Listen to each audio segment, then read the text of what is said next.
Picture this. It's not the grand ballroom. It's not even the throne room. It's a private study inside Buckingham Palace, just past 11:45 p.m. on a quiet Thursday night. The staff has mostly gone home. The chandeliers are dimmed. But inside that study, one lamp is still burning brightly. King Charles is waiting. A car with blacked-out windows slides through a private gate. Inside, a lawyer from the palace's most secretive office carries a single red leather box. Not a briefcase. Not a digital tablet. A sealed red box. This is old-school royal protocol, the kind used only for declarations of war or abdications. A senior aide, who still refuses to give their name because they are terrified of losing their job, says the box landed on the king's desk at exactly 11:52 p.m. The king put on his reading glasses. He lifted the lid. Inside, there was no thick stack of papers. Just one page. The aide says King Charles read the page. Then he read it again. Very slowly. The only sound was the ticking of an antique clock. The single-page document was an emergency amendment to the most boring-sounding thing you can imagine, the sovereign grant paperwork. But hidden in the legal jargon was a new, specific clause. It named just one person, Her Royal Highness Catherine, Princess of Wales. The king uncapped a fountain pen. An assistant tried to speak, maybe to suggest waiting for morning, maybe to call Prince William. The king simply raised his left hand. Silence. And then, he signed. Here is the detail that shocked everyone who later found out about it. This document skipped protocol. Normal royal financial changes take weeks, sometimes months, of slow negotiation with the government. This was drafted in absolute secrecy. It was written, reviewed, and signed in less than 72 hours. That speed is terrifying to those who understand palace machinery. What crisis forces a king to act at midnight, alone, to legally protect his daughter-in-law? The ink dried. The box was closed and taken by an armed guard not to a regular filing cabinet, but deep into the Royal Archives vault, the kind with thick steel doors.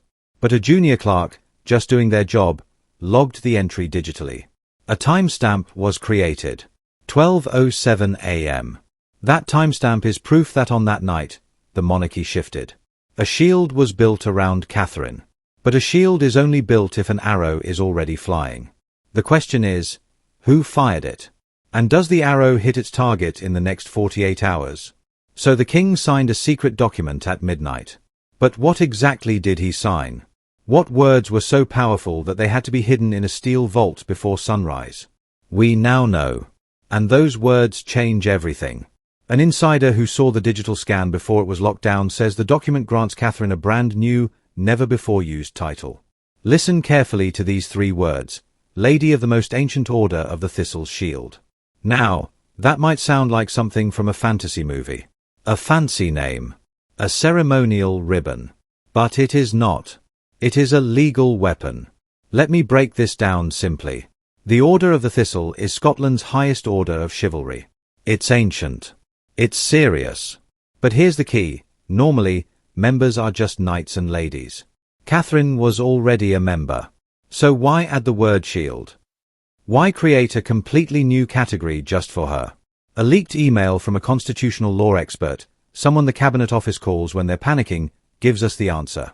The email, sent at 9:15 a.m. the following morning, says this title is a protective constitutional barrier. In plain English, it means Catherine is now legally fused with the crown in a way no royal bride has ever been before. Think about the nightmare scenario that keeps King Charles awake at night. Prince William is the future king. But what if something happens to William before Prince George turns 18? Before this secret document, Catherine would be the mother of a future king, yes, but politically vulnerable. Advisors could push her aside. Politicians could freeze her out. The press could destroy her reputation with no legal consequence. But with the title Lady of the Shield, that nightmare dies. If William is gone, Catherine doesn't just become an advisor. She becomes the hereditary guardian of the throne with full state security authority. She cannot be removed. She cannot be silenced. The title acts like an invisible armor made of ancient law. One quote from that leaked email sticks out. The expert wrote, "This is not about honoring her. This is about arming her." King Charles watched his mother endure political storms. He watched Diana, his ex-wife, get chased into a tunnel in Paris. He is moving aggressively now because he believes Catherine is next. He is not just protecting a princess. He is protecting the future of the crown itself. But here's the twist that will make you angry or amazed. Parliament had no idea. Not a single elected official was in that room. One man. One pen. One midnight decision. And that decision has a target. Why now? Why June? Why the panic? The king didn't just wake up one morning and decide to rewrite royal law for no reason. Something triggered this. Something specific. And we have uncovered exactly what it was. It starts with an intercepted communication. Not a phone call. Not an email. A financial transaction. British security services, monitoring hostile foreign media operations, flagged a large, unusual payment on June 2nd. The sender was a shell company registered in an offshore tax haven. The recipient was a notorious foreign tabloid group with a history of aggressive royal coverage. The amount? Just over £2 million. But the money wasn't for one story. It was seed funding for an operation. Internal palace emails, leaked to this channel, reveal the security team gave this operation a chilling codename, Operation Grey Stone. A grey stone is cold, heavy, and used to crush things slowly. The name alone tells you their intent. What was the plan? According to a confidential intelligence brief placed on King Charles's desk on June 4th, the operation aimed to execute a months-long character destruction campaign against Catherine. Not random gossip. Not paparazzi photos. This was strategic. The intercepted proposal document outlined a three-phase attack designed to question the legitimacy of her marriage, her children's royal status, and her mental fitness. The end goal was clear: destabilize the line of succession before the UK's next general election. Imagine the panic inside Buckingham Palace when this landed. King Charles reportedly read the intelligence brief 3 times. His face, according to one aide, turned to stone. He immediately summoned what insiders are now calling the Thistle Council. This was not a formal meeting. No minutes were taken. No phones were allowed. Just 4 people: the king, the palace legal advisor, a senior intelligence liaison, and one silent observer from the Privy Council. In that room, a decision was made. You don't fight a media character assassination with press releases. Press releases are tissue paper against a hurricane. You fight it with hard law. You build a legal fortress around the target so strong that no headline, no leaked photo, no fabricated quote can penetrate it. That fortress is the document the king signed at midnight. The government is now in a strange position. Officially, they deny any knowledge. Unofficially, 3 separate sources confirm the Prime Minister received a verbal briefing the next morning. The silence from Downing Street is deafening. Why? Because if they admit they knew, they admit the monarchy acted outside democratic oversight. If they deny it, they look out of the loop. Either way, Catherine is now standing behind a legal wall that didn't exist a month ago. But walls, as you know, have a funny way of creating shadows. And in Chapter 4, those shadows fall directly on a furious Prince William. We've talked about the king. We've talked about the threat. But there's one person we haven't mentioned. One person who should have been the first to know. And he wasn't. Prince William found out 2 hours after the ink dried. And according to someone who has known him for 20 years, he lost control in a way the palace walls have rarely witnessed. Let me set the scene. It's 2:15 a.m. William is asleep at Adelaide Cottage in Windsor. Catherine is beside him. The children are in their rooms. The phone buzzes. It's not his father. It's a member of his own private office staff, whispering, urgent. Sir, you need to know something. The king just signed a legal amendment. It concerns your wife. You were not consulted. Imagine that moment. Imagine the shock. Imagine the immediate, burning question. Why was I excluded? A close friend of the prince, speaking through a trusted intermediary, used one word to describe William's reaction: volcanic. Not sad. Not disappointed. Volcanic. He reportedly threw a leather-bound diary against a stone fireplace. The sound echoed through the cottage. Catherine woke up. She had no idea what was happening either.